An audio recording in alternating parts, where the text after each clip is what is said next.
equivoqué, antes dije George Steiner, sí, ese otro filósofo. ¿Es de alguna manera la ciencia del futuro la ciencia que espera el hombre? Uno podría imaginar que tal vez, en varios siglos o milenios más, cuando miremos nuestra ciencia la vamos a encontrar llena de limitaciones. Y que es la ciencia, una ciencia más completa, digamos. Y que esta sería, la de hoy, una ciencia incompleta. La de hoy, es cierto, es una ciencia absolutamente incompleta, puesto que ve una parte de la realidad.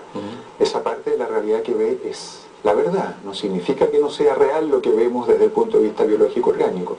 Esta ciencia concreta o materialista, mi impresión personal es que va a seguir desarrollándose en forma muy profunda y va a ir llevando a muchos seres humanos a una conciencia cada vez más rígida,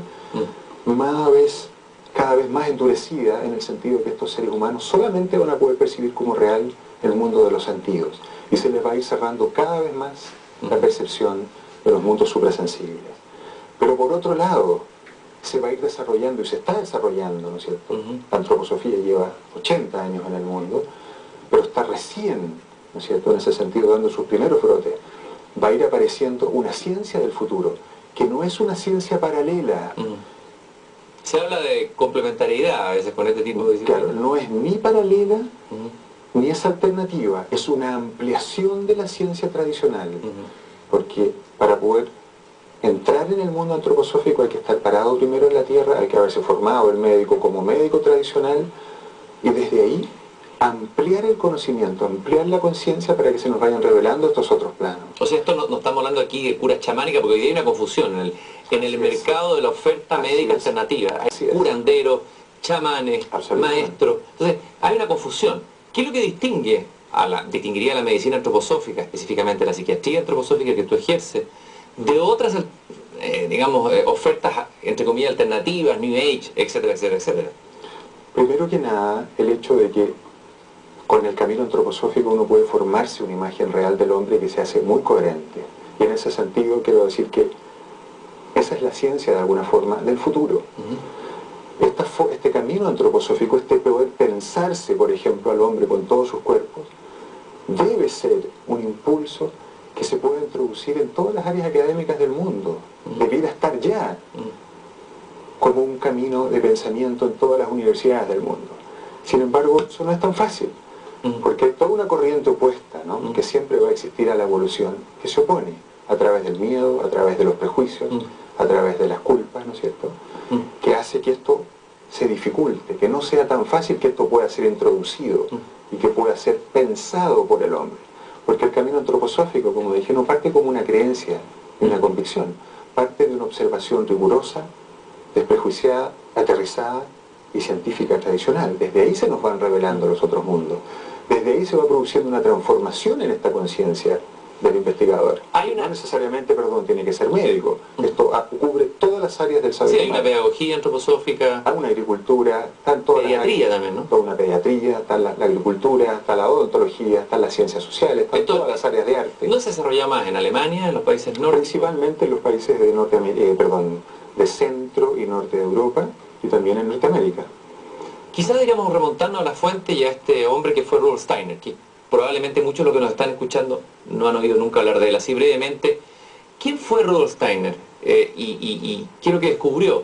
Tengo entendido que partió era un hombre que su corazón estaba dividido, su espíritu, entre dos pasiones, la ciencia y lo espiritual, y que de alguna manera trató de juntar, de conciliar aquello que parecía, sobre todo en el siglo XIX, que era un siglo muy positivista, como radicalmente opuesto. Exacto. Ahora, Rudolf Steiner viene justamente a nacer, viene al mundo, ¿no es cierto?, que nace en el momento mismo en que la ciencia se transforma, ¿no es cierto?, en el instrumento del saber humano, mitad del siglo XIX. Rudolf Steiner nace en Alemania en 1861 y muere en 1925. Durante toda esta etapa, él tiene una misión, es un ser obviamente de un nivel de evolución por sobre la humanidad, sobre el promedio de la humanidad. Él viene con la tarea de entregarle al mundo el camino para que podamos abrirnos paso en el saber científico desde la ciencia tradicional hacia los mundos espirituales. Es un hombre que recorre, ¿no es cierto?, el saber humano de una forma muy aterrizada a través de todas las estructuras científicas de la época, y de ahí va poco a poco haciendo su camino y entregando este tipo, digamos, homologarlo como un puente para que podamos hacer el paso, el aprender a conocer los mundos espirituales y entregarnos esos elementos. Fue un gran lector de Goethe, por ejemplo. Exactamente. Goethe fue una gran fuente para... Se dice que Goethe fue de alguna forma el precursor de la antroposofía, porque él, si bien es cierto, fue un científico, fue un escritor, fue un poeta, fue muchas cosas, pero básicamente fue un gran científico, y su obra científica es muy desconocida.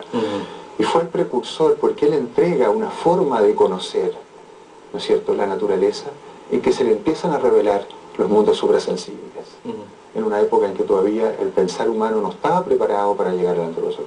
También creo que Steiner conoció a Nietzsche. Fue contemporáneo de Nietzsche, le tocó conocerlo en el momento en que Nietzsche estaba ya trastornado. Es muy interesante cómo él lo describe, lo que ve en Nietzsche enfermo, trastornado, y lo que ve en Nietzsche fuera de su cuerpo. Steiner fue contemporáneo de todos los, digamos, los científicos, de todas las personas que tuvieron alguna trascendencia en todas las áreas de la ciencia humana durante su existencia terrenal. Volvamos ahora a la psiquiatría. A ver, el área donde tú te desempeñas. Tú como terapeuta antroposófico, ¿en qué se diferencia tu manera de ser terapeuta de lo que sería un psiquiatra normal? Uno va con una depresión, una angustia, a enfrentarse con ese psiquiatra. ¿Cuál sería tu trabajo terapéutico? Ahora, en general, la aproximación terapéutica o la aproximación médica que se establece en la antroposofía, en primer lugar, es entender a este ser humano completo.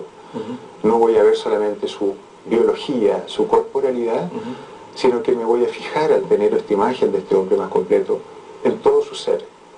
Desde ahí, yo establezco una relación mucho más cercana, mucho más real que la que se establece en la medicina actual. Desgraciadamente eso existía en la medicina hace algunas décadas, pero cada vez se ha ido haciendo más concreta, más técnica, más fría, más materialista y más distante. Yo me doy un tiempo de una hora con cada persona y eso me permite, ¿cierto?, salirme de mí y entrar en su mundo. Por lo tanto, establezco una relación de yo a yo, que es fundamental para poder sanar y para poder establecer un vínculo terapéutico con un paciente. Sin embargo, uno siempre escucha de que el psiquiatra debiera separarse del paciente y mantener, hay que hacer un trabajo justamente para no involucrarse. ¿Qué piensas tú de esa visión? Esa visión es un poco el camino psicoanalítico, ¿no? Que es una técnica muy particular dentro de la psiquiatría, no necesariamente de la psiquiatría, porque no todos los psicoanalistas son psiquiatras, en la que se establece una relación muy distante, muy fría, y desde esa perspectiva se va interpretando lo que el paciente dice, pero no se establece una relación con la persona. Yo creo que no puede haber relación de sanación si no hay un encuentro entre estos dos yoes y en el que haya además una entrega, porque se dice, Steiner lo dijo, por ejemplo, y es muy cierto, si uno no entrega una parte de su ser y no se involucra una parte de su ser con el paciente, con la persona a la cual está intentando sanar, no puede haber un verdadero proceso de sanación. Y eso lo saben todos los médicos, no solamente los psiquiatras y los médicos en general. Ellos saben que, por ejemplo, cuando establecen un vínculo, a veces muy simple, de escuchar a alguien, de conversar unos minutos más allá del tiempo tradicional con el paciente, se produce un proceso mágico de sanación. Digo mágico porque ellos no saben la interacción que se está dando de estos distintos cuerpos y la energía que está fluyendo.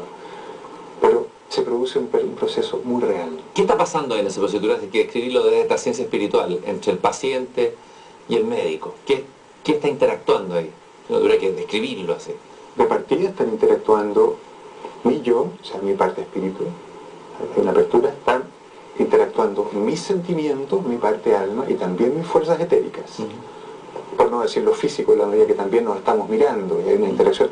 O sea, hay una interacción completa en la que yo entrego algo, en la que yo inspiro a esa persona, en la que yo entrego una parte de la energía. Por eso es un verdadero proceso terapéutico, como se dice, cansa.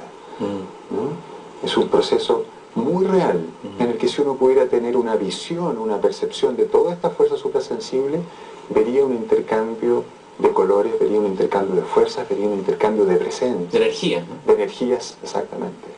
Ahora, cuando uno está realmente en una verdadera actividad terapéutica de sanación, no necesariamente uno tiene que estar en el camino antroposófico, le puede pasar a cualquier médico que realmente trabaja en ese sentido, con una verdadera apertura. Uno lo que está haciendo es ser un canal